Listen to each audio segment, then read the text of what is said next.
afternoon, my respected DG sir, respected IGP sir, Principal of Law College, SP Traffic, dignitaries of the days, and my dear and my dear students. This is a good initiative from Goa Police. At the outset, I would like to thank Goa Police and the Sagaonka Law College for giving me this opportunity to address you all today. I'm proud to be here because I'm alumni of this college itself, completed my law in this college.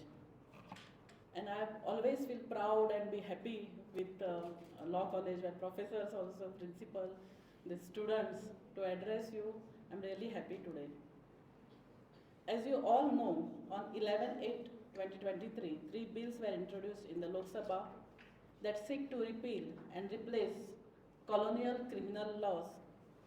And soon these 3 acts will be notified by central government for implementation in the country.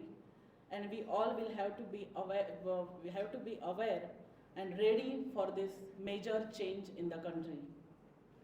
Very important is that after the implementation of the 3 new criminal bills, there would be an uniform justice system throughout the country.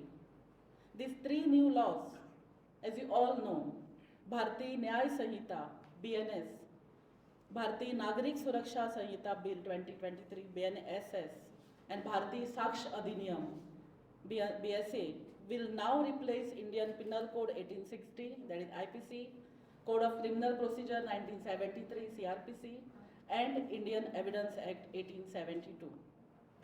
I am happy to let you know that in the historical change in major laws, my comments and review as Director of Prosecution was called by MHA, at least that much contribution on our part, even I think comments for Goa Police, so all the agencies were called. And that time only it was when we examined this, it was found that these are the major changes and beneficial to the society.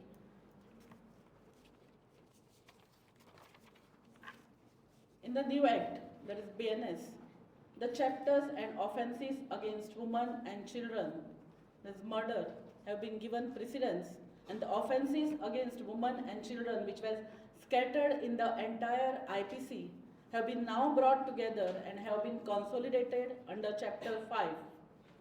Earlier it was under Section 375, then 509, 354, 498A, as I said, scattered. Now Section 63 to Section 99 of Chapter 5 in BSNS, everything is consolidated together. The offences against human body are also brought up in the order and are now placed after the offences against women and children. BNS will now consist of only 358 sections as opposed to 511 sections of IPC. All 3 incomplete categories offences, that is attempt, abatement and conspiracy, are brought together under one chapter in BNS. Crimes against women and children have been given priority. Stringent punishments are provided for offenders of sexual offences against women. In economic offences also, punishment also are very serious. For the first time, community service has been introduced as one of the punishment in Section 4 of the BNS for 6 petty offences like non-appearance in response to a proclamation, attempt to commit suicide, to compel or restrain lawful power of public servant, petty theft, misconduct by a drunken person, defamation, etc. It introduces the reformative approach in the punishment schemes, which is true meaning can give nyay to the society. Abatement of an offence committed in India by a person outside India is now an offence. This will surely help criminalize the acts of those who sit outside India and conspire to commit an offence here in India. There are some good additions now in this new act as compared to IPC. First time definition of child is introduced. So now, like POCSO Act and other central acts, under Section 2(3) of BNS, child means any person below the age of 18 years. Section 2, subsection 10 is gender neutral, and the pronouns the he and its derivatives are used of any person, whether male, female or trans transgender. A new offense for having sexual intercourse on false promise of marriage, employment, promotion, or by suppressing the identity, etc., has been created in section 69 of the BNS 2023. This should act as deterrent for offenders using deceitful means to obtain consent of the woman and involve in sexual intercourse. Thus, the rights of woman victim will now be protected more efficiently with more stringent punishments in the law. Offense of snatching has been introduced in the BNS 2023. Till now, the offense of snatching was not present in the IPC 1860, which led to a lot of discretion to police to either treat such cases as theft or robbery. Section 304 of BNS makes the act of snatching an offense in every part of the country, which punishes act of forcible seizure. Another important provision has been inserted in BNS is in respect of death caused by negligence. This will address the rising vehicular cases of hit and run. Section 106 subsection 2 is now added. That is, whoever causes death of any person by doing any rash or negligent act and escapes from the scene without informing police or magistrate shall be punished with imprisonment of 10 years and fine. To tackle organized crime and terrorist acts, offences of organized crime and terrorist act have been added in Sanhita with deterrent punishment. Fines in the IPC were very low, as our principal also said now, ranging from rupees 10 to rupees 1000. Similarly, the punishment for various offences also needed rationalization. Now, terms of imprisonment for 33 offences have been suitably enhanced.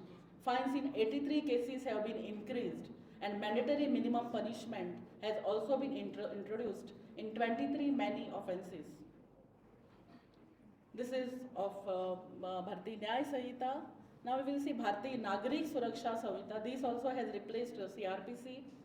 This new law prescribes a time limit for the initiation of criminal proceedings, arrest, investigation, filing of charge sheet, aimed at speedy delivery of justice, and can expect high conviction rate. There is time limit fixed mostly at all stages to the concerned officers. It offers a transformative approach in reporting crimes through EFIR. This move will definitely benefit women, and right from case diary, FIR, charge sheet, and judgments, everything would be digitalized, audio-video provisions are made.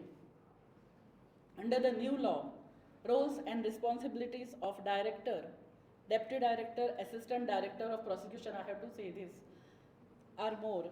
Unlike section 25A of CRPC, section 20 of BNSS provides clear roles of DOP, deputy director of prosecution, and assistant director of prosecution, which is now newly added. Now, now the director of prosecution shall monitor the cases in which offences are punishable for 10 years or more, or with life or with death, to expedite the proceedings.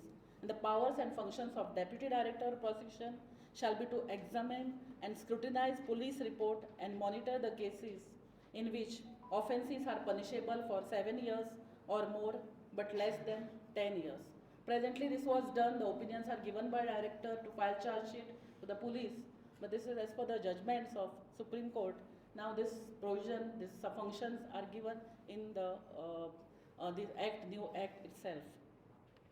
On this act, my public prosecutor, who is present here, Prashila Parab, she will give you more elaborative presentation.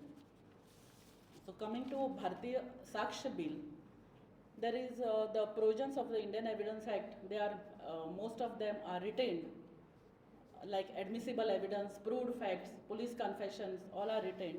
The documentary evidence, which is as a primary evidence and secondary evidence, there some changes are there. Under Indian Evidence Act, document included writing, maps, and caricature. The BSB adds that electronic records will also be considered as documents, and documentary evidence includes primary and secondary evidence. Primary evidence includes the original document and its parts, such as electronic records and video recordings. Secondary evidence contains documents and oral accounts that can prove the contents of the original, which will be very important. Secondly, as you know, a joint trial refers to the trial of more than one person for the same offense. The Indian Evidence Act states that in a joint trial, if a confession made by one of the accused, which also affects other accused, is proven, it will be treated as a confession against both.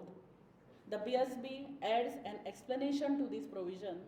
It states that a trial of multiple persons when the accused has absconded or has not responded to an arrest warrant will be treated as a joint trial. I understand it will be difficult to adopt these changes immediately, made in three main laws governing nearly 150 years old criminal justice system. But there is concerning Indianness, Indian Constitution and people of India for a better India. Let's all gear up to face this big change for a total new justice system in the country. Thank you.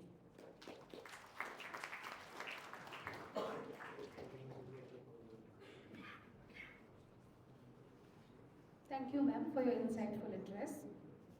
Today we also have with us Shri Akshat Kaushal, IPS 2018 batch. Sir, I now request you to kindly address the gathering. Thank you.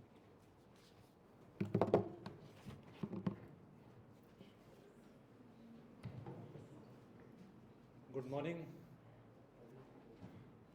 First, I must begin by telling you that a lot of the points would be repeated, as not very long ago I was sitting जहाँ पे आप लोग बैठे हैं students, so I can understand that it can be little boring after a point that same things are being repeated.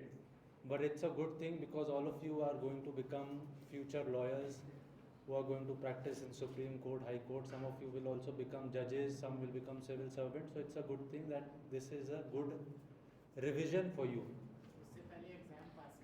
Yes. I'm sure they'll all pass, sir, with flying colors, sir. I would first begin by, we should all first appreciate what is the transformation which is happening right now in the country. If you look at the history of the criminal law in this country, then for a long period of our time, the criminal law in India was determined by our religious texts. Initially, it was determined by Manusmriti or by Arthashastra or Vedas, or a combination of interpretation of these religious texts. And as we saw invasions which happened, the criminal law changed. Now, our lives, more for 99.9% of Indians, almost no law makes any difference, whatever law you make. The only laws which actually affect the life of a common person are criminal laws. And therefore, all of us, not just as students of law or as practitioners of law, but as common persons also, there is lot which gets affected in how we live in the society on the basis of how the criminal laws in our country are shaped. I will give you a very simple example to illustrate this point.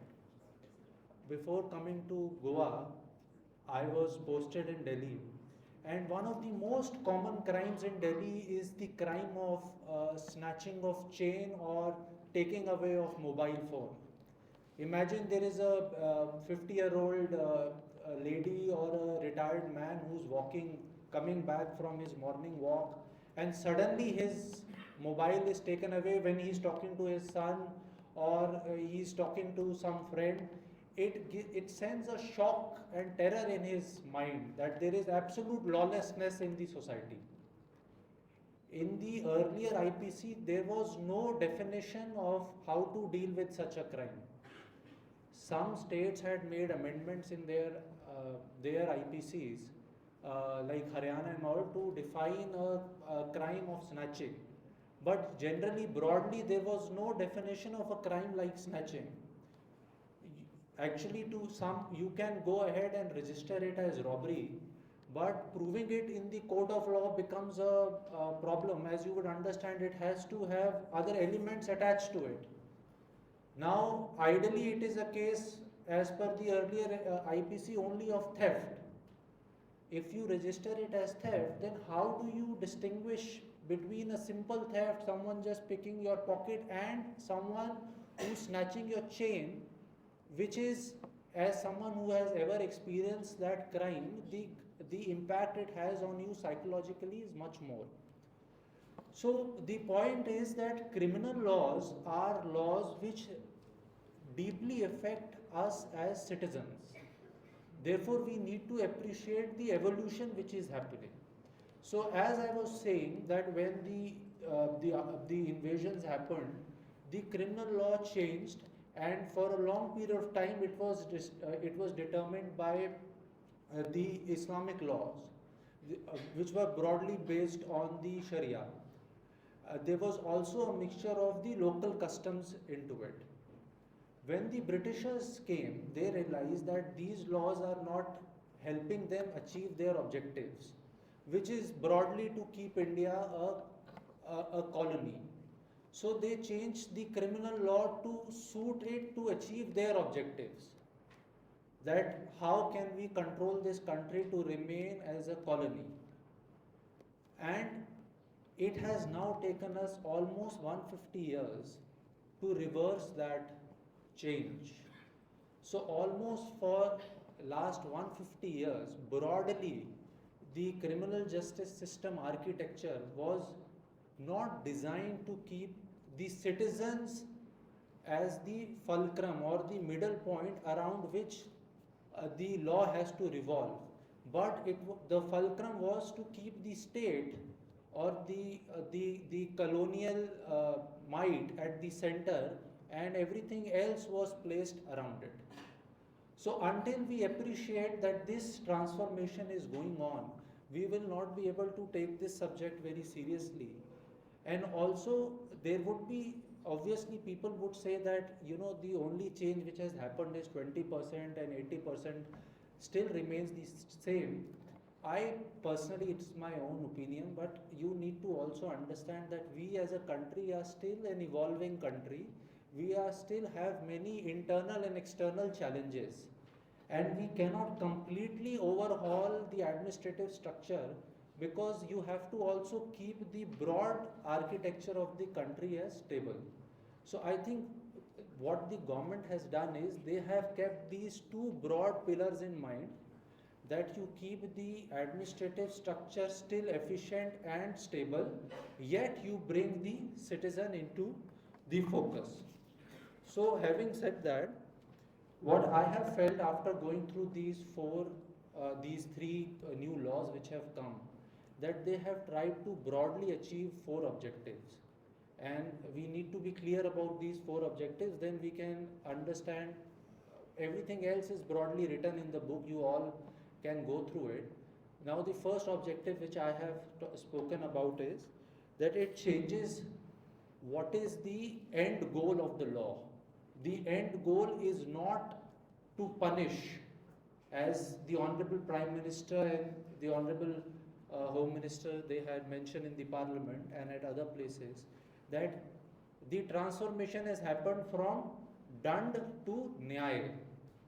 You can see it in the name also, that earlier the focus was on punishment, on how to punish. Now the focus is to get you justice, because the victim is only concerned about nyay.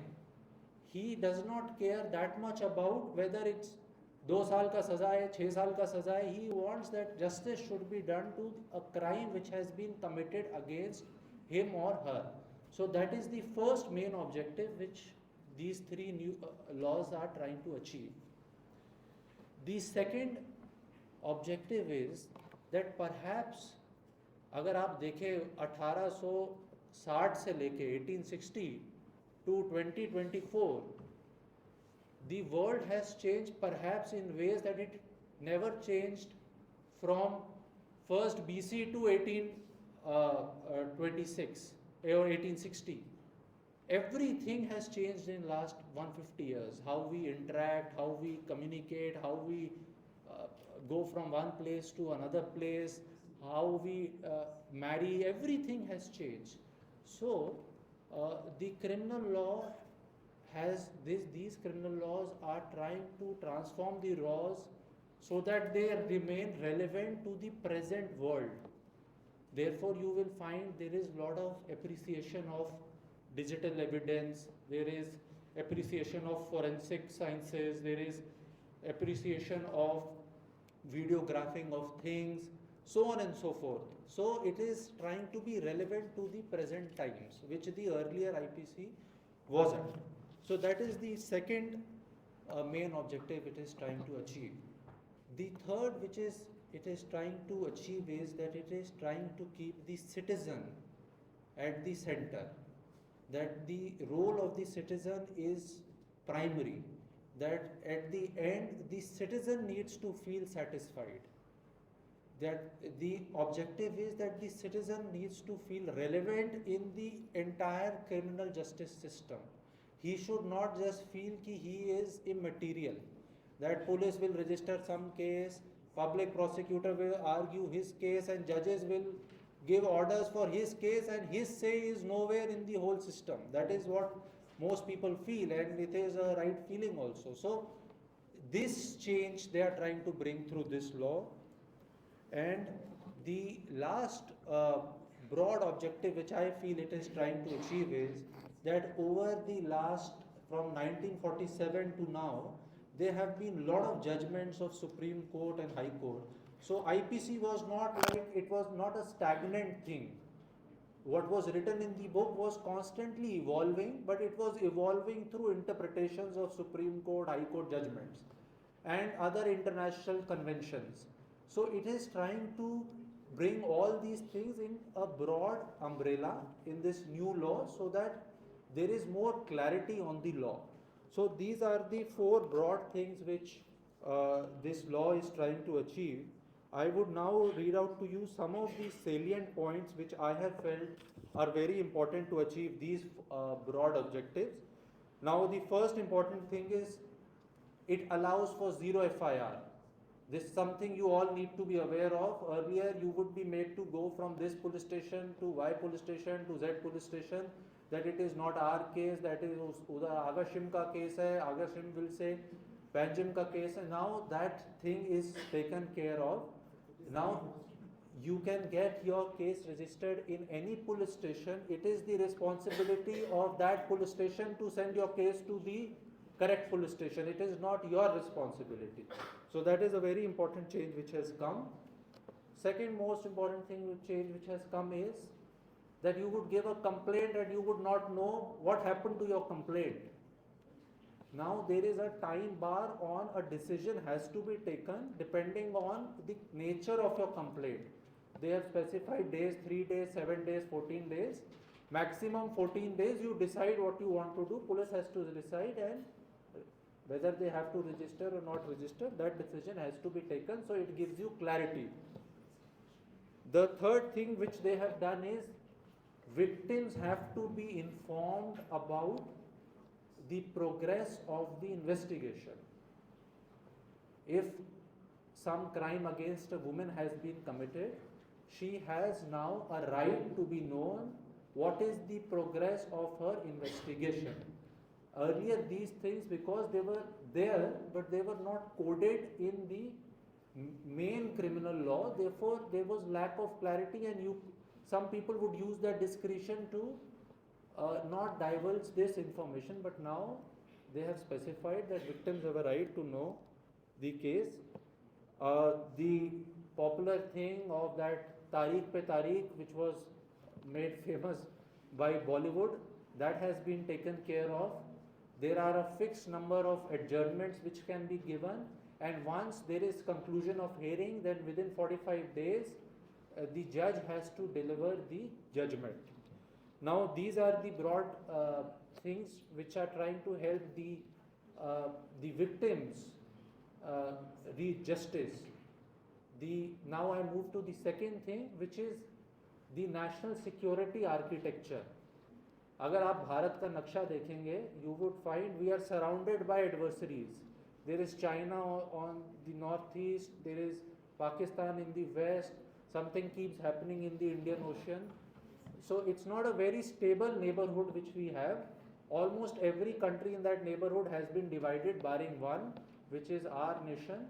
We remain a single country, and this law tries to strengthen it by bringing in a definition for organized crime. This is a very important change because, see, I gave you the example of chain snatching. Now we find that there are gangs which operate these things. They will send 10 snatchers all over the city, and then one person will collect those 10 chains and then he will sell them. So it's a form of organized crime. That has been defined, and stricter punishments have been made for that. Similarly, they have also changed the definition of sedition. Sedition earlier was seen as if you criticize the government, then a case of sedition could be registered against you. That provision has also been removed. Now only activities in which you are seen as trying to destabilize the country, कोई हथियार इकट्ठे करवा रहा है या पैसे इकट्ठे करवा रहा है, or he is trying to build a narrative through which he wants to break the nation, then only this provision of sedition can be invoked, and it has also been made more stringent. The definition of terrorism was missing from the IPC. For looking for the definition of terrorism, you had to go to UAPA, which was Unlawful Activities Prevention Act, where terrorism was defined. Now they have included the definition of terrorism within this IPC. Very important change. Looks simple, but imagine in the main criminal law there was no definition of terrorism. So another important change which has been brought about is the registration of EFIRs. I will give you an example of Delhi only, not because it's some place where everything is good, but because I worked there. But there, the registration of EFIR has really helped a lot of people in getting their vehicle insurance. Now you have to only go online and register that my bike has been stolen or this, and there is an automatic system where you will get that either your bike was found or not found, and you can get your insurance. So they have now put this EFIR thing in the IPC that was also earlier missing. So this, again, to the earlier objective of making it relevant to the present time, this is what is there.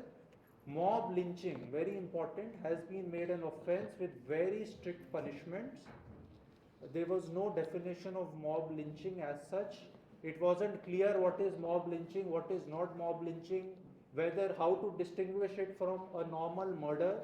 So all these things have been taken care of. There are many other things which have also been done. I will not, other speakers have already mentioned about all these changes. I'm sure all of you will go through it, but I would appreciate if you all, or I would request if you all appreciate that important changes are being made, and as future practitioners of law, if you come with that mindset, and if you try to read these laws, then you would be able to better use them in your daily practice. Thank you.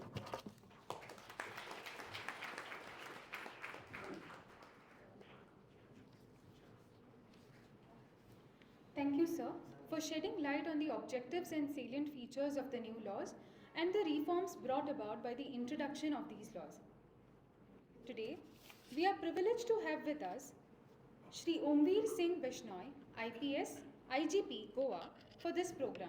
Sir, I humbly request you to say a few words.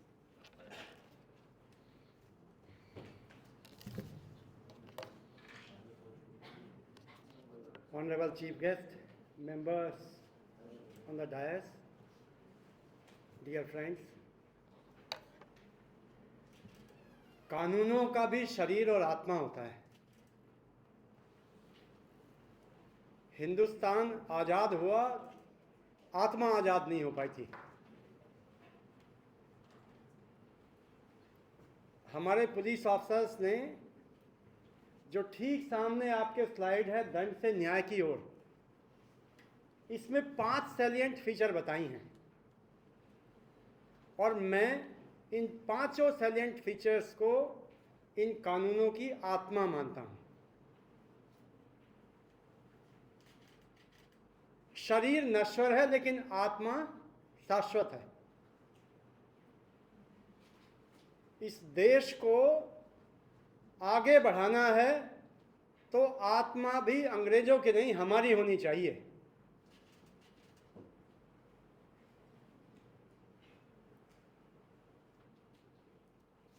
किताबें आप सबको मिल जाएंगी। अलग अलग institute अलग अलग तरीके से इसको शॉर्ट फॉर्म में बनाने की कोशिश कर रहे हैं। बेयरक बाजार में आ चुका है।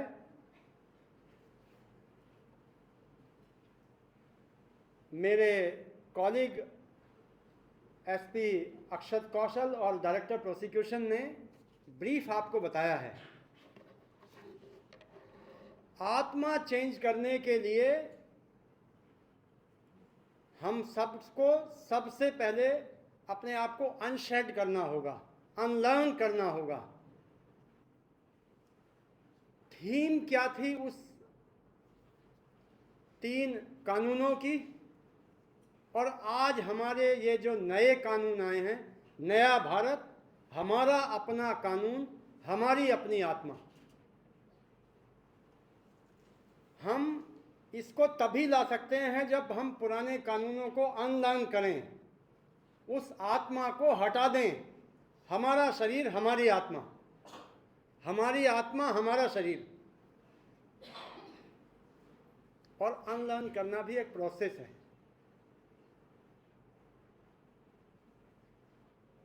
पिछले 150 सालों से जिस आत्मा के साथ हम जी रहे हैं उसको हटा करके हिंदुस्तानी आत्मा लाने में समय लगेगा। और हम अपने आप को बहुत भाग्यशाली मानते हैं कि हमारे समय में ये तीनों नए कानून एक नई आत्मा के साथ आए हैं।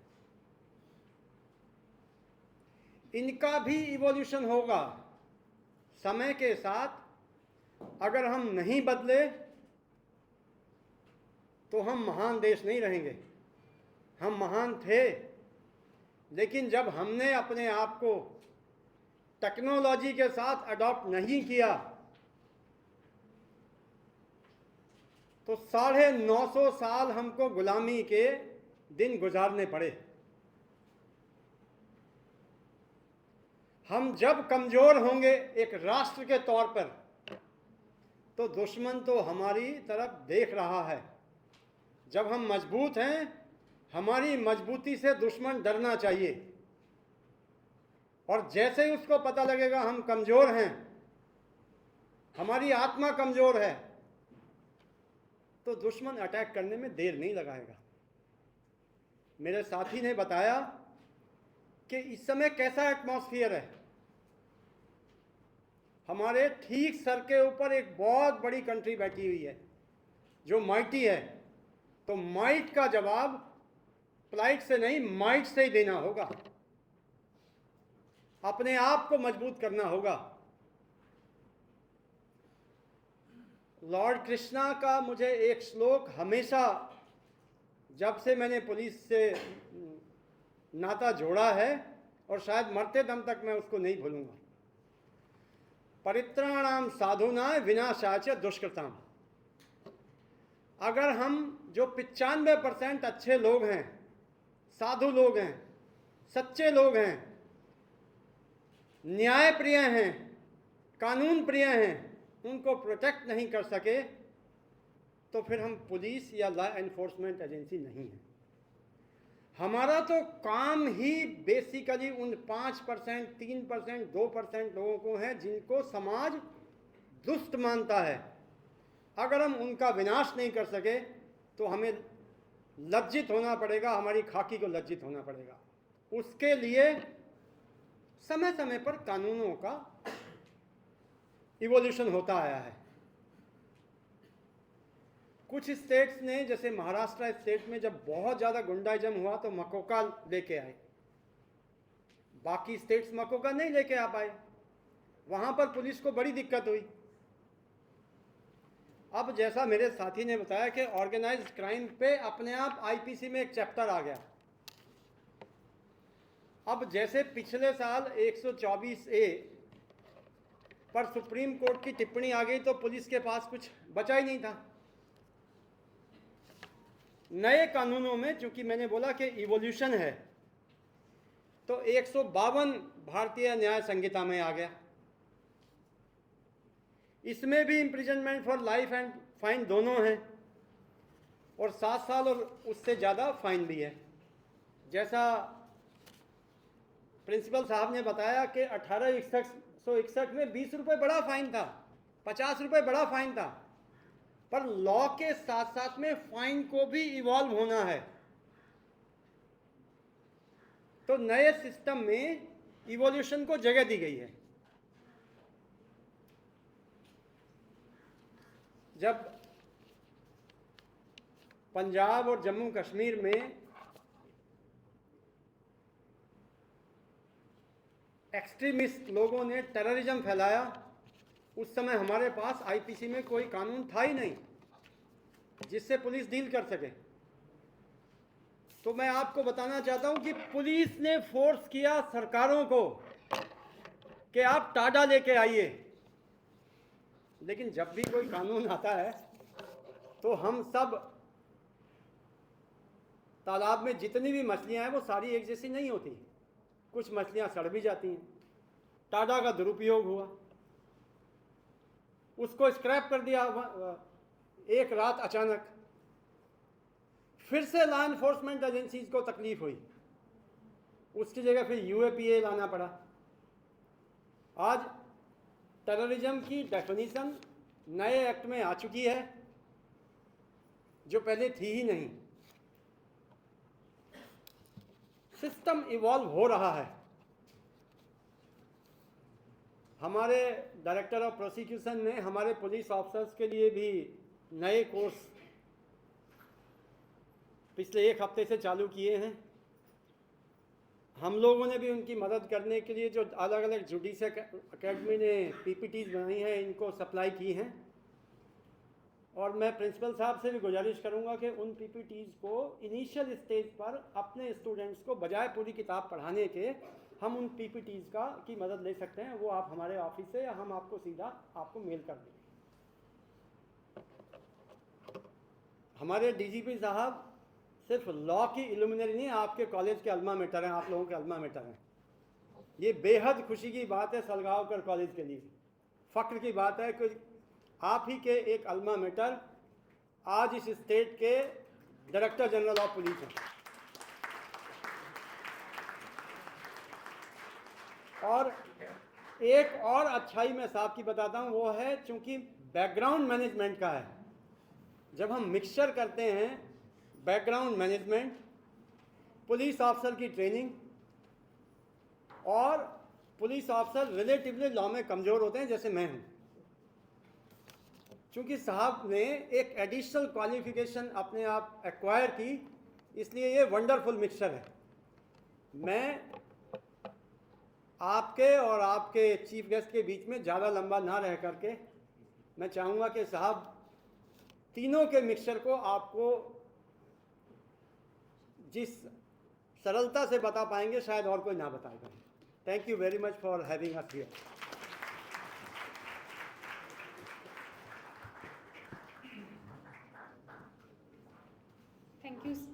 Thank you, sir, for sharing your insights with us. The introduction of new criminal laws in India represents a pivotal moment in the evolution of our legal framework, signaling a concerted effort to address contemporary challenges and uphold justice. These legislative reforms are not merely amendments, but a reflection of society's evolving dynamics, ensuring that the legal system remains responsive, just, and aligned with the changing needs of the populace. By staying abreast of the societal shifts and the technological advancements, these laws empower law enforcement agencies to tackle modern-day crimes ranging from cyber offenses to white-collar crimes with greater precision. A comprehensive understanding of the new criminal laws is necessary. I now call upon Ms. Iran Khatri, a student from our college, to share her insights on the new criminal laws.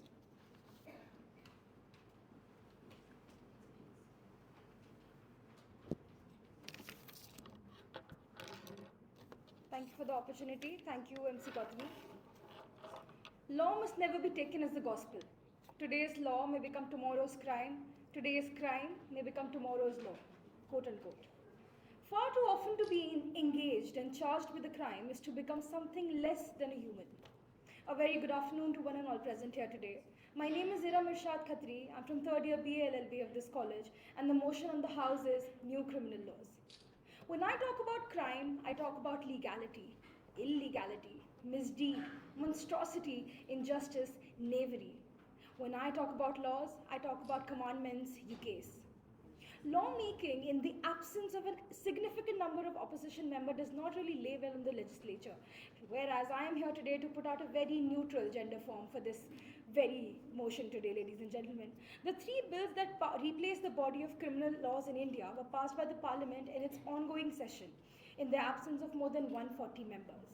Even though the revised versions of the Bharatiya Nyaya Samhita, which is BNS replacing the IPC, the Bharatiya Nagrik Suraksha Sanhita replacing the CRPC, and the Bharatiya Sakshya Bill replacing the Evidence Act, were introduced after a scrutiny by a parliamentary standing committee, they were still need to be introduced in the legislative deliberations in the full chambers, considering their implications for the entire country. Many concerns that the bill actually gave rise to could not be raised in the parliament as a result. A conspicuous suspect and a very new aspect of the codes is that barring reordering of the sections, much of the language and contents of the original laws have been retained. However, there is more to this. Union Home Minister Amit Shah sir claimed that the colonial imprint of the IPC, CRPC and the Evidence Act has been replaced by a purely Indian legal framework. It may or may not be true, as the new codes that do envisage it path-breaking change in the way that the country is actually policed, crimes are investigated and protracted trials are conducted. Ladies and gentlemen, the improvements in the BNS are, however, very vast. It's very outdated, the seditions were new, and the sections have been reintroduced. The inciting disaffection against the government or bringing into hatred and contempt is no more an offense. The government, the introduction of mob lynching, including hate crimes such as causing death or grievous hurt on the ground of a person's race, caste, color, sexual orientation, language, or birth of place, is a separate offense now. And I think another positive feature to the government, including the panel's recommendation to bring back adultery, struck down by the Supreme Court as a gender-neutral offense. However, it is very questionable whether terrorism should have been included, considering its grave amount of penalty that it reaches out, and I'm glad that it's come to real life now. It should have to be understood that on a conclusive end, on the procedural side, some welcome features of the provisions are to the FIRs, the registrations, the boosts are to giving use of forensics and investigation in the photography and videography in certain seizures. It is very important that we understand that revisions in law cannot be made until and unless the criminal justice system is so strong and secure. The permanent antidote to crime is education alone, ladies and gentlemen. Thank you very much.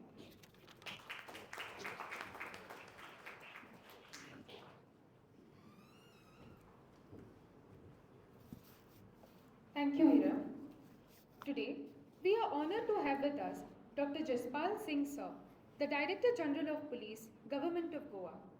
Dr. Jaspal Singh, an accomplished Indian Police Service officer of the 1996 batch from the AGMUT cadre, currently serves as the Director General of Police in Goa. His journey is a testament to unwavering commitment and academic excellence, holding postgraduate degrees in MBA, MCA, and LLM. Recognized for his outstanding academic achievements, he was nominated to the Senate of Guru Nanak Dev University. As a police officer, Sir has held crucial positions and received recognition for his outstanding work. Decorated with the President's Police Medal for meritorious services in 2012, Sir later served in the Intelligence Bureau, recognized by successive directors. As Inspector General of Police in Goa, Sir exhibited exceptional leadership during the 2019 Lok Sabha election and managed pandemic-related evacuations. Appointed DGP of Goa in April 2022, Sir initiated the Samadhan Public Outreach Scheme. Honored with the President's Police Medal for Distinguished Services in 2023, Dr. Jaspal Singh Sir, beyond his law enforcement career, is an author of 2 insightful books, digital payments in India, and fintech and digital payment. A multifaceted career embodying professionalism and dedication within the IPS, Dr. Jaspal Singh Sir is a true trailblazer. Please join me in extending a warm welcome to the inspiring leader. Sir, I request you to kindly address the gathering.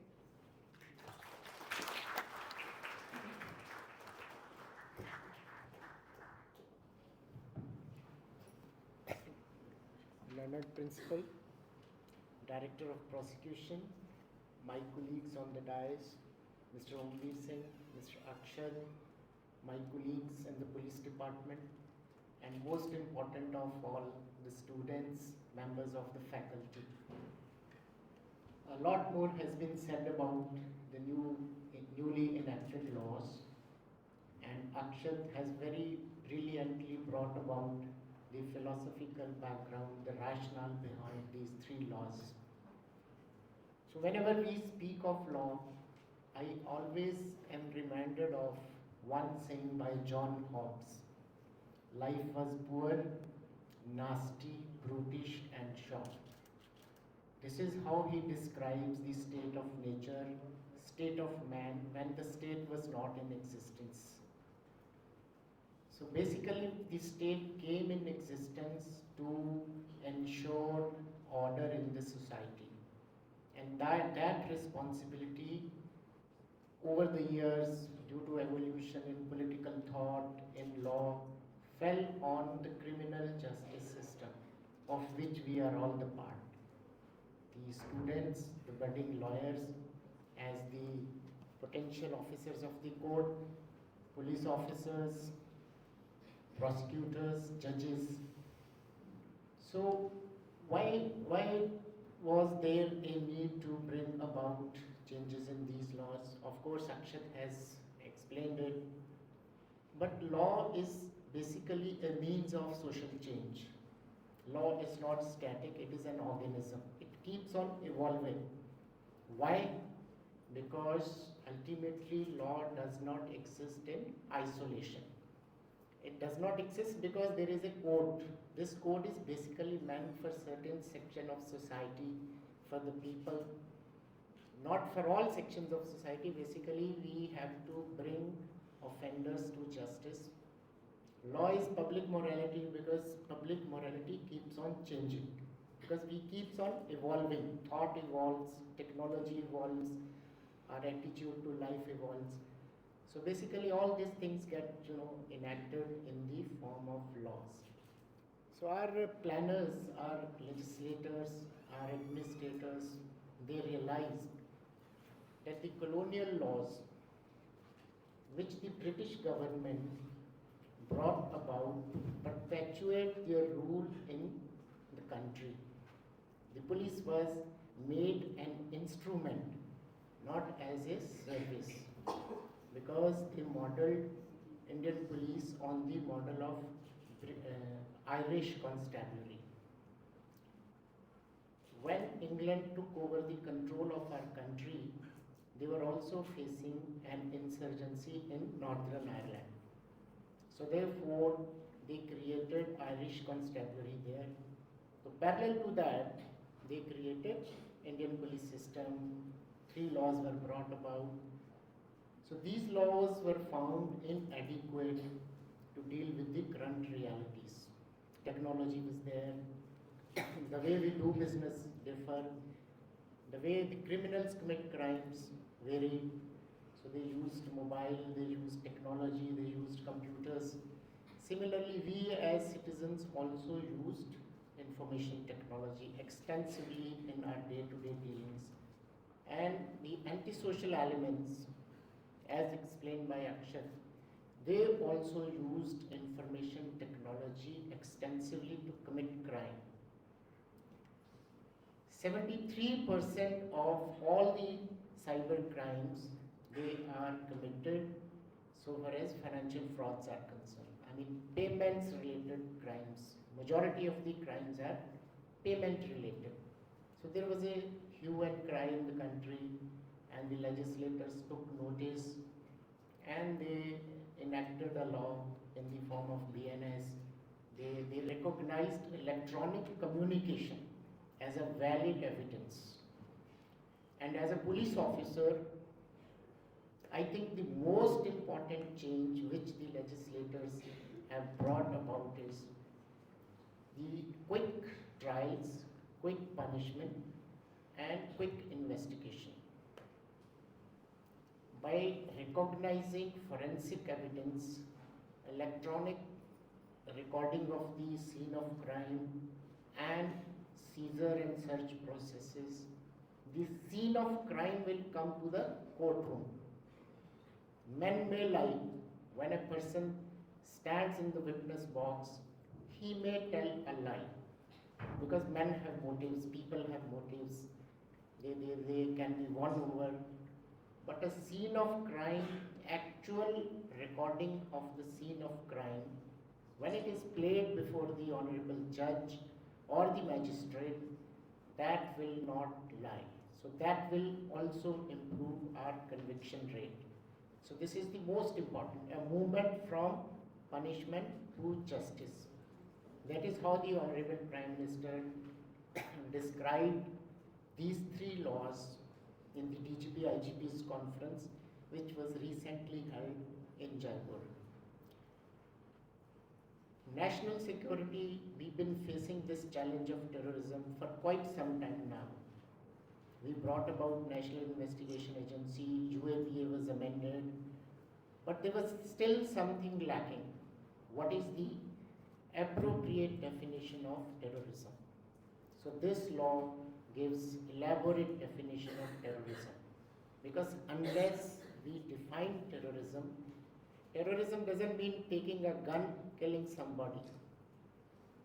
That can be handled by section 1031 also, which was earlier 302, which still is until we notify these laws. Terrorism is much more than that. It destabilizes a country. It brings about a lawfully elected government of the state. So therefore, it was considered necessary to bring about the definition of terrorism in the newly enacted BNS. Similarly, considering that there were a number of instances of mob lynching, because mob lynching is not ordinary murder. Otherwise, had it been an ordinary murder, section 302 would have been sufficient to deal with the offender. Because there is a certain diabolical plan to kill a man by a mob. So the state, following the Supreme Court directions and the various judgments which the Honorable Supreme Court delivered on the subject, they tried to incorporate it as a substantive offense. So I think that, as we say, since law is a public morality, what public thinks is correct. Public in the sense, we elect our representatives, they deliberate, they debate, they gather information, constituents give them information. So there was a lot of pressure on the legislators to bring about a change in law. Supreme Court provided the impetus to bring about this change in law. So mob lynching has been made a substantive offense. Before that, the Honorable Court made every district superintendent of police responsible that there should be no mob lynching. So therefore, enactment of mob lynching is also a very, very salutary development in the realm of criminal law. Because procedure is very important. So because unless there is a valid procedure, we will not be able to bring offenders to justice. Procedural law basically reflects the constitutional philosophy. Okay, nobody can be just brought to justice simply by following the diktat of a person or an individual or a king or a queen. So therefore, procedure is the most important thing. So number of changes have also been brought about in BNSS, which you have heard from the other speakers. So procedure, basically, when we recognize electronic communication, so we are moving in tune with the times. That is what the mandate of any criminal law is, that the criminal law of the state should reflect the current socio-political and economic realities of the state for which that criminal law is enacted. So our 3 laws which have recently been enacted, they reflect the current public morality. There were a number of cases against women, sexual assault cases, I think, which was basically the Nirbhaya case was the watershed moment. So Justice Verma committee was appointed, and they recommended Criminal Law Amendment Act 2013 and then 18. So all those things which were piecemeal changes, they have now been comprehensively reflected in the BNS. Definition of child, because there was conflict between Juvenile Justice Act, POXO Act, Goa Children's Act, and various other state children's act. Now those differences have been harmonized. So there will be a uniform definition of child. It will help the police, it will help the court, it will also help the prosecutors. Now changes have been brought and they've been welcomed, because it is a movement from colonization to our own indigenous thought, indigenous morality getting reflected in the law. Basically, the wisdom of these laws would be judged in a courtroom. So therefore, as a practitioner of law on the criminal justice side, you as a young lawyer have to ensure that these laws are appropriately applied.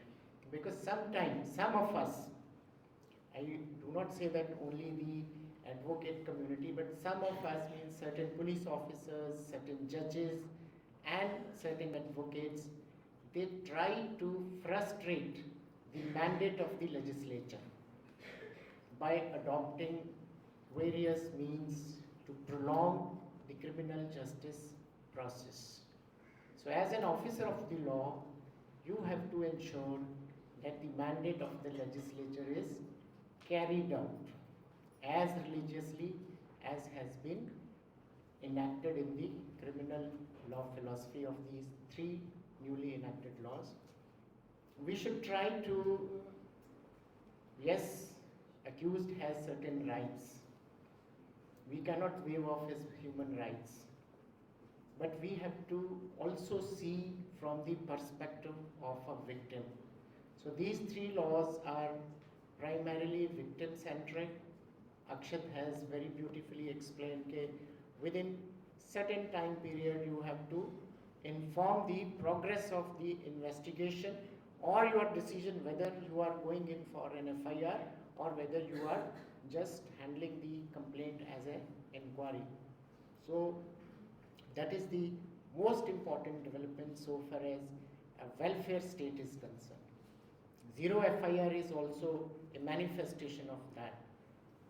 Supposing you are traveling and your purse is lost or your purse is stolen, you will not have to wait to get down at a railway station and lodge the FIR. There will be a provision for online lodging of the FIR. Systems are already ready. There are certain technical hitches. So you can, from the train compartment or from the comfort of your home, you can lodge online FIR. Your complaint will be acknowledged, and you can even see the progress of the case. It will also help because, as Akshat said, in New Delhi, in Delhi particularly, Delhi was the first state to introduce online FIR because there were large number of cases of vehicle theft. So it was decided to provide citizens a mechanism to lodge FIR online. And automatically after 21 days, you can download the not traceable certificate which will facilitate you to claim insurance. So similar initiative Goa Police is also taking, although now we have been in fact enabled to go ahead with the change in the technology.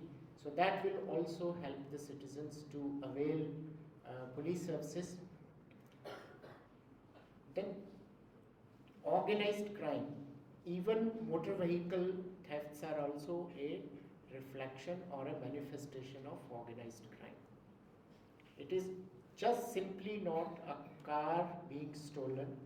People have organized themselves on syndicate basis, criminal syndicate. A person who spots the vehicle, a person who steals the vehicle, a person who finds the customer, and a person who actually takes the vehicle to a certain person. So it is a kind of criminal network. So there was Mokoka, as said by Mr. Omvir, but Mokoka was confined only to one state, that is Maharashtra. Certain people, extended this law to their state, but nevertheless, the definition of organized crime is having two limbs. First is small crime like motor vehicle theft, like snatching. So there are criminal syndicates who deal with, there is a multi-billionaire business of mobile theft, motor vehicle theft and snatchings.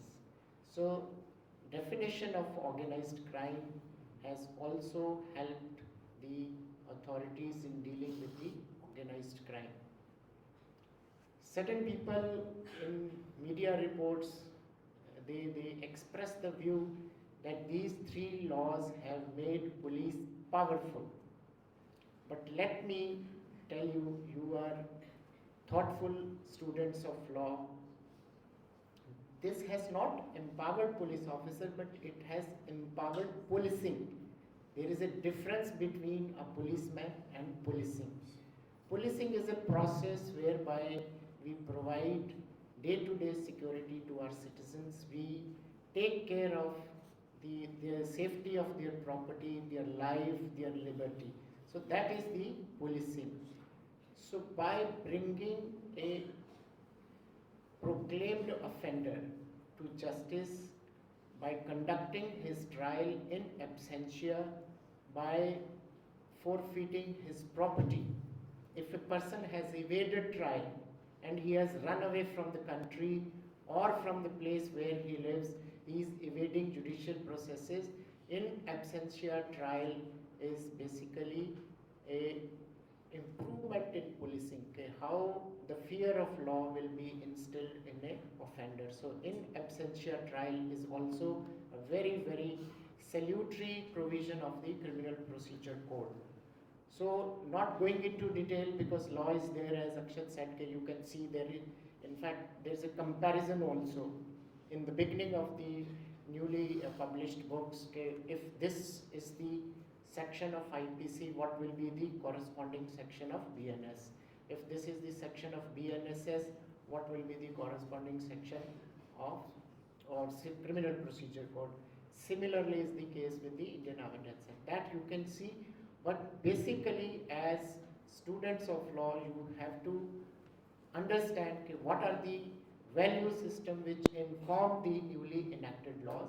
So this was also very well brought about by Akshat. So the process is basically from punishment to justice, decolonizing our criminal justice system, and then victim-centric approach. So these are certain value system, and most of all, the Indian criminal law was primarily informed by the Victorian value system, the Victorian morality. That is why there were certain laws which had become obsolete and which were not in tune with the times.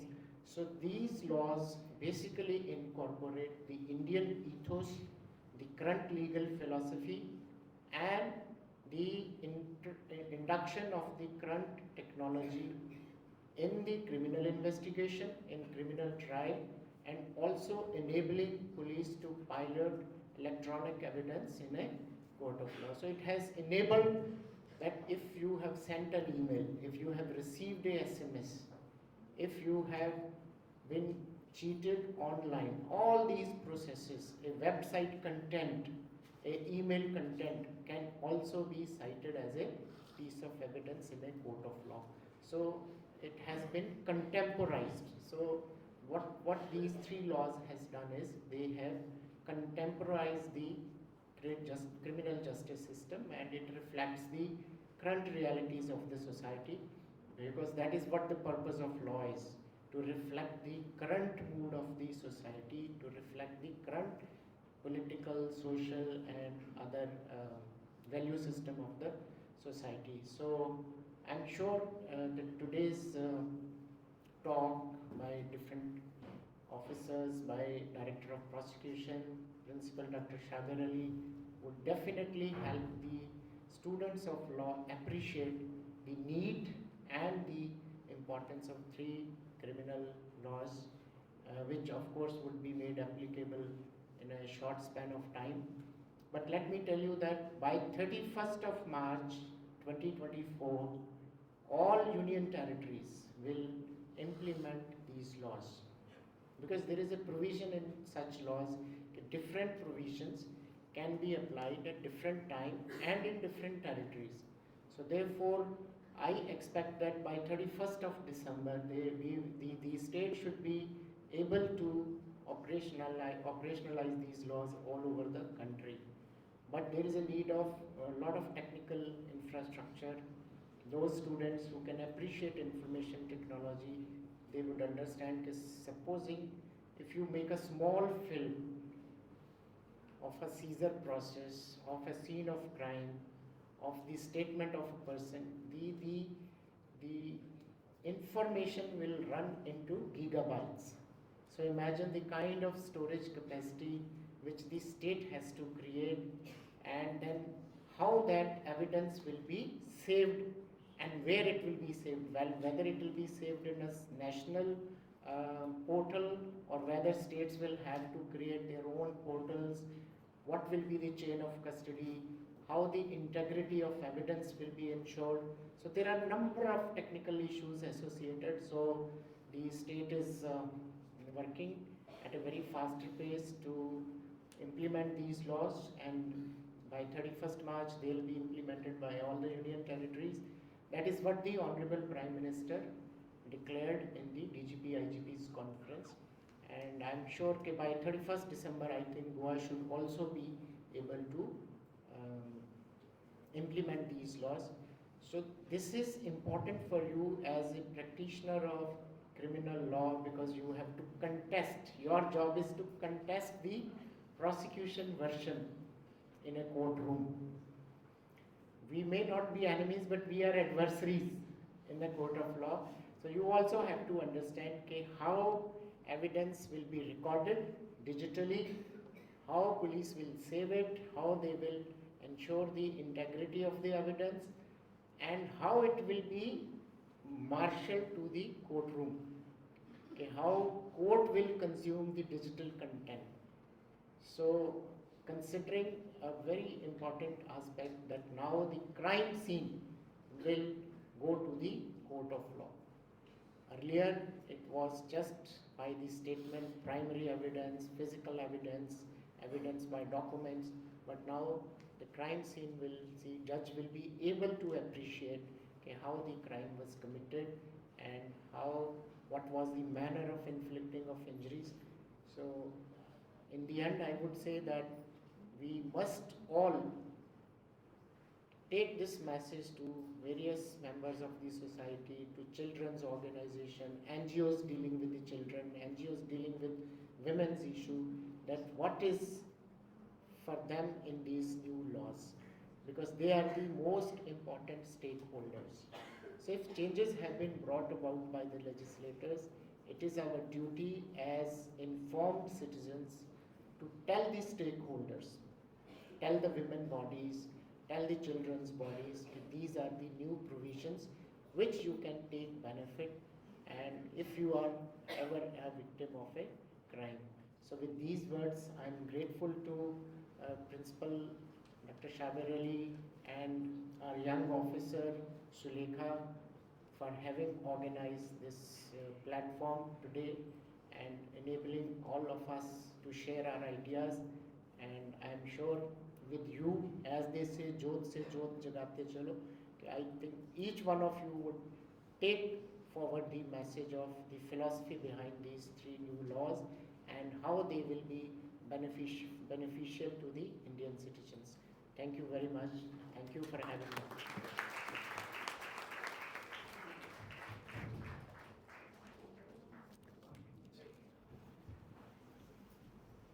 Thank you, sir, for highlighting in detail the distinct features of the new criminal laws and for explaining the legislative intent behind these enactments.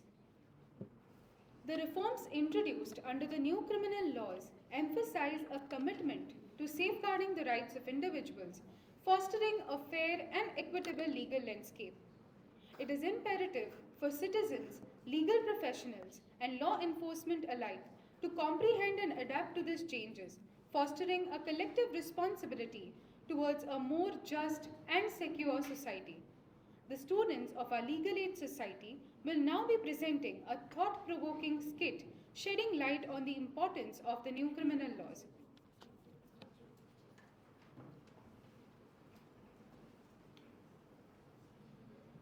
छोड़ो कल की बातें, कल की बात पुरानी, नए दौर में लिखेंगे मिलकर नई कहानी। छोड़ो कल की बातें, कल की बात पुरानी, नए दौर में लिखेंगे मिलकर नई कहानी। हम VMSCL लॉ कॉलेज के स्टूडेंट्स हैं और आज हम आपको बताएंगे नए कानूनों के बारे में। नए कानूनों के बारे में, नए कानूनों के बारे में। गुड मॉर्निंग, सुप्रभात, नमस्कार। आज हम आप सबको भारतीय न्याय संहिता के बारे में अधिक जानकारी देंगे। ये कौन सा नया कानून है? हमने तो इसके बारे में कभी नहीं सुना। तो अब सुन लो, ये नया कानून जरूर है। पहले कानून से थोड़ा छोटा है, लेकिन काफी तगड़ा है। काफी तगड़ा है, काफी तगड़ा है, काफी तगड़ा है। 2023 में हमारे सांसद ने इंडियन पीनल कोड को रिपील करके भारतीय न्याय संहिता को पास किया। इंडियन पीनल कोड 1834 में थॉमस बी मकॉले ने ड्राफ्ट करके ब्रिटिशर्स को दिया था। 1857 के रिवोल्ट के बाद 1860 में यह कानून ब्रिटिशर्स ने हम पे लागू किया। जब हमारा भारत देश स्वतंत्र हुआ, ये कायदा संविधान के जरिए कंटिन्यू किया गया। तो ये नया कानून क्यों? तो सुनो, वक्त बदला, बदला भारत। जुर्म ने भी की हिमाकत। नया कानून लाना था जरूरी, यही मांग थी हमारी। अभी कितने अमेंडमेंट्स करें? इससे अच्छा तो नया लॉ ही लाए। नया लॉ ही लाए, नया लॉ ही लाए। So tell us in short, what are the features of this act? Number 1, 20 new offences have been added to the new law.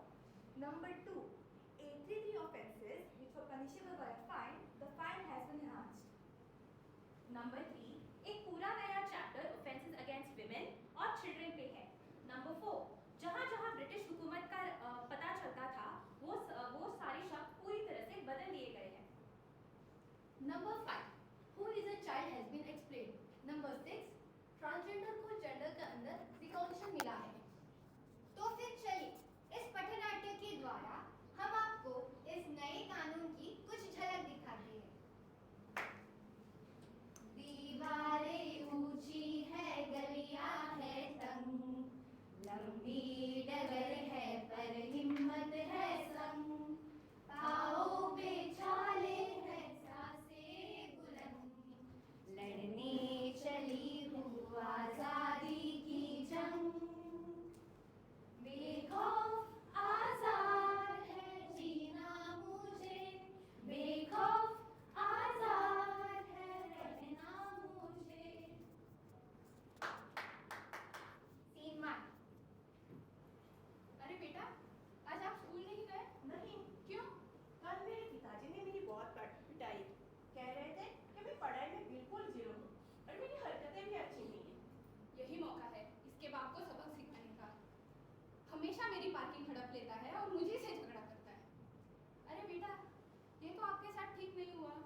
IPC में ऐसे उकसाने के लिए पनिशमेंट नहीं थी, लेकिन अब नए कानून के अंतर्गत अगर कोई इंसान किसी भी बच्चे को जो 18 साल से छोटा है, अगर उसको कोई क्राइम करवाने के लिए उकसाता हो या मोटिवेट करता हो, तो उसे कम से कम 3 साल और ज़्यादा से ज़्यादा 10 साल तक सजा हो सकती है और ऊपर से उसे फाइन भी भरनी पड़ेगी।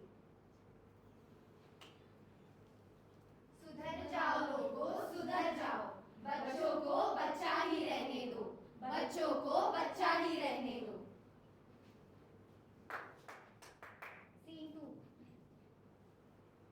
आज इन लोगों को लश्कर का खौफ दिखाते हैं। आज हम इन सभी लोगों को मौत के घाट उतार देंगे। हाँ हाँ, आज सभी को हम खत्म ही कर देंगे। चलो बंदूक उठा।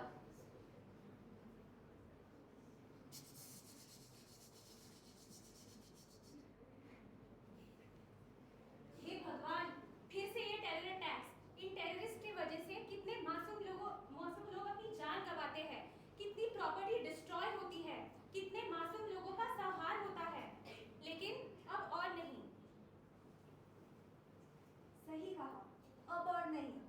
भारतीय न्याय संहिता 2023 के अंतर्गत टेररिस्ट एक्ट एक क्राइम है और इसकी सजा फांसी है। कसार और अफजल गुरु को फांसी मिली थी क्योंकि उन्होंने हमारे देश के सम्मान पर उंगली उठाई थी। टेररिस्ट एक्ट अब सहा नहीं जाएगा। भारतीय नागरिक अब नहीं डरेगा। भारतीय नागरिक अब नहीं डरेगा, जुर्म के खिलाफ आवाज उठाएगा। भारतीय नागरिक अब नहीं डरेगा, जुर्म के खिलाफ आवाज उठाएगा। सीन 3। बहुत भूख लगी है, खाने के लिए पैसे भी नहीं है।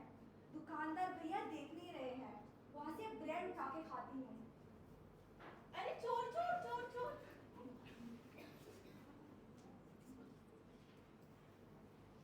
अच्छा किया, ऐसे चोरों को जिंदा नहीं छोड़ना चाहिए। समाज के कीड़े होते हैं ये।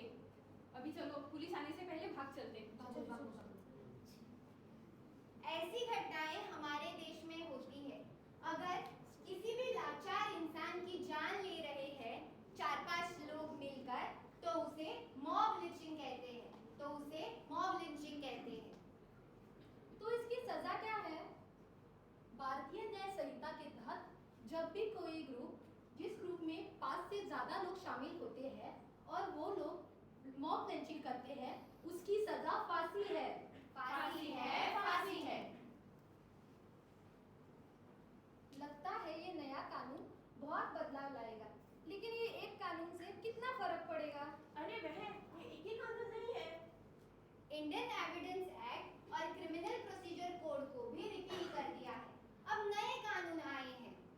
इंडियन पिनल कोड की जगह भारतीय न्याय संहिता, क्रिमिनल प्रोसीजर कोड की जगह भारतीय नागरिक सुरक्षा संहिता और इंडियन एविडेंस एक्ट की जगह भारतीय साक्ष्य अधिनियम भी अभी लागू हो चुके हैं। चलो हम सब मिलकर सोचे, चलो हम सब मिलकर सोचे, नए कानूनों का आदर करेंगे, नए कानूनों का आदर करेंगे, नए कानूनों को लोगों तक पहुंचाने की, नए कानूनों को लोगों तक पहुंचाने की कोशिश करेंगे पूरी। यही है हमारी जिम्मेदारी। यही है हमारी जिम्मेदारी। यही है हमारी जिम्मेदारी। यही है हमारी जिम्मेदारी।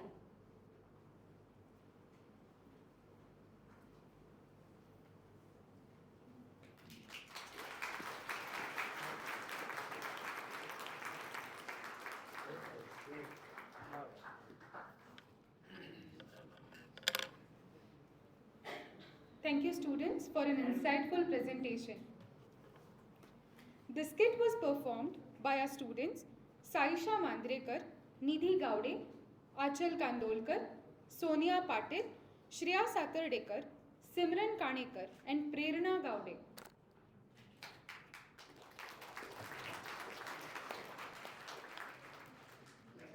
I request our chief guest to kindly present certificates of appreciation to the participants.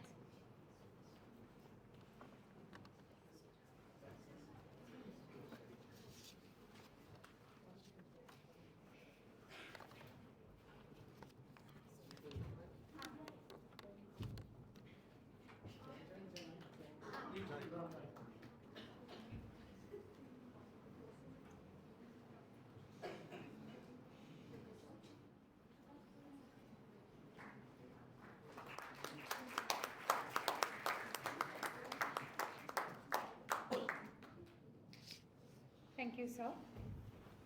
I am delighted to announce that the college organized an elocution competition on 23rd January 2024 on the topic of new criminal laws, which witnessed presentations from our talented students, and we are pleased to announce Ms. Priya Shirodkar, a student of first year BA LLB, as the winner of the competition. To acknowledge and appreciate the outstanding contribution of these students, I invite Dr. Jaspal Singh sir to present the prize to Ms. Priya Shirodkar. Since Ms. Priya is not present today with us, I request Ms. Shraddha Yadav to kindly collect the prize on her behalf.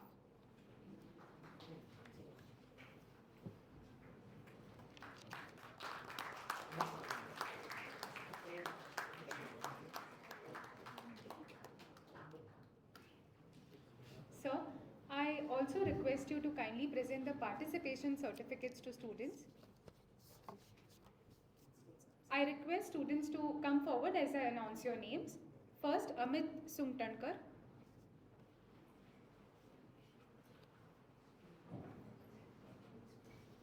Iram Khatri. Inika Chari.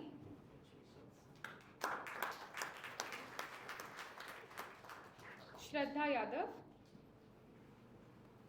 Rugved Zavdekar.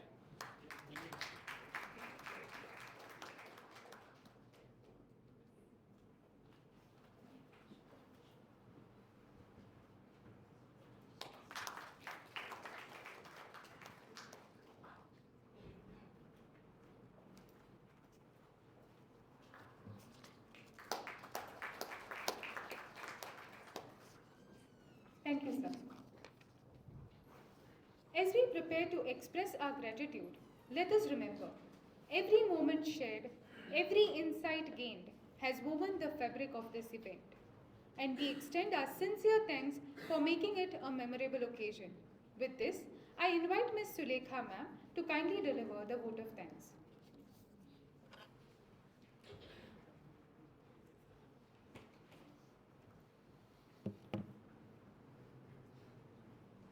Honorable DGP sir, our most valued guests, ladies and gentlemen, I deem it my privilege to get the opportunity to express the gratitude for organizing this event. I, on behalf of Goa Police, extend a very heartfelt gratitude to all the speakers for gracing the occasion and sharing your views. I must mention my deep sense of appreciation for DGP sir Shri Jaspal Singh IPS for sharing with us his most valuable views about the new criminal laws.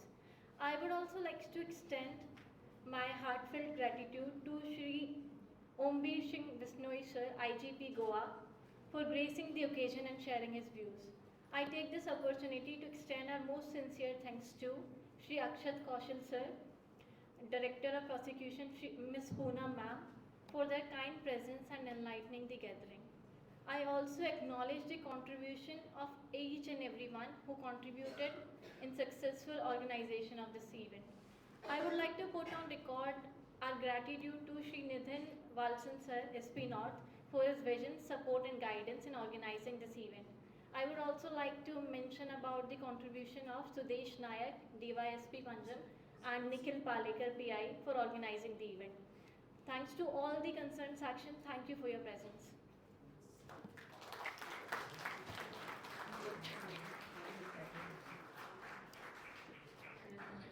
Thank you everyone for being a part of this event. Let's continue to strive for a society that is aware, informed, and just. Have a wonderful day.